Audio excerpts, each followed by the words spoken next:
આજરોજ તારીખ 14/8/2025ના રોજ ઢીમા પે કેન્દ્ર શાળામાં જન્માષ્ટમી મહોત્સવની હર્ષભેર ઉજવણી કરવામાં આવી।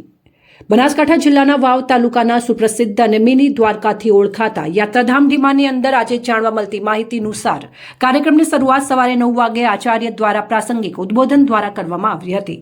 શાળાના વિદ્યાર્થીઓ રંગબેરંગી વેશભૂષા ધારણ કરી શાળામાં આવ્યા હતા। આ કાર્યક્રમની શરૂઆત મારા કાનાનો બર્થડે આવે છે ગીતથી કરવામાં આવી હતી। ત્યારબાદ ધોરણ 6 અને 7, 8ની બહેનો દ્વારા અને પછી ધોરણ 6, 7, 8ના ભાઈઓ દ્વારા ઉત્સાહભેર મટકી ફોડ કાર્યક્રમનું આયોજન કરાયું હતું।